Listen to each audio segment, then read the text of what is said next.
We live in an age of breathtaking achievement, technology, wealth, and global connection beyond our ancestors' wildest dreams. Yet beneath this progress, millions still struggle for life's basics: clean water, food, and shelter. The irony? We have the resources and knowledge to provide for all, but our systems and values have created a chasm between abundance and deprivation. The same mechanisms that generate immense wealth for a few often perpetuate scarcity for the many. Our world's glittering towers mean little if the foundations of our shared humanity are crumbling. The true measure of our civilization lies not in our achievements, but in how we address the suffering that persists in the shadows. Will we confront this contradiction or let it define us? Greed isn't just a personal failing. It's embedded in our global systems, shaping politics, markets, and even our culture. Policies favor the powerful, while ordinary voices are drowned out by vested interests. Essential goods and natural resources are treated as commodities detached from real human need. This relentless pursuit of profit erodes community, fosters rivalry, and leaves us perpetually dissatisfied. Recognizing this system is the first step. Building something better is the challenge before us. If we stay on this path, the next 6 months could expose the fragility of our most basic systems. Food supplies may falter as unsustainable practices and extreme weather cause crop failures and soaring prices. Tariffs will hurt affordability. Water, increasingly privatized, could become a source of conflict and desperation as access dwindles and costs rise. Housing, treated as an investment rather than a human right, may push more families into homelessness and instability. These crises are deeply interconnected. Scarcity in one area compounds hardship in others. This is the cascade of failure that systemic greed creates.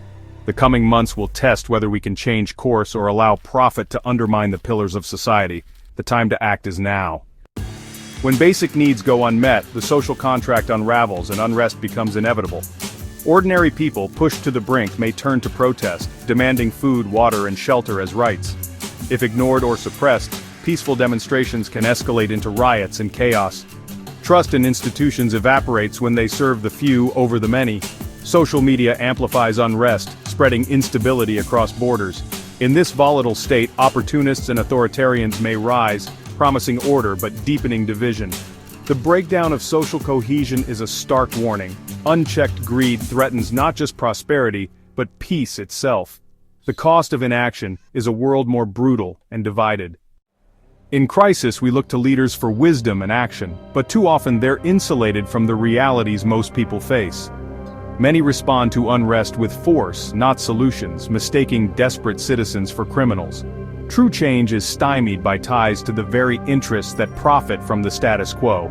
Superficial fixes and denial replace the deep reforms we need. Without leaders willing to listen and act for the common good, trust erodes and chaos fills the void. The coming months will reveal who can bridge this disconnect and who remains trapped in privilege as the world unravels. Humanity stands at a crossroads. One path is continuation, deepening crises, widening inequality, and growing division as the system of greed persists. The wealthy retreat behind walls. The majority struggle in a world of scarcity and fear. International cooperation breaks down and hope fades in a slow decay.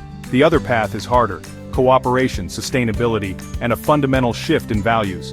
It means dismantling systems of greed, prioritizing basic needs, and building resilient, equitable micro-communities of decentralized collaboration. This path demands courage, innovation, and a shared vision for a better world.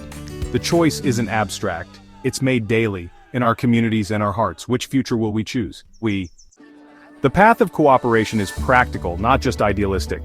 First, strengthen community. Rebuild local networks for food, water, and shelter.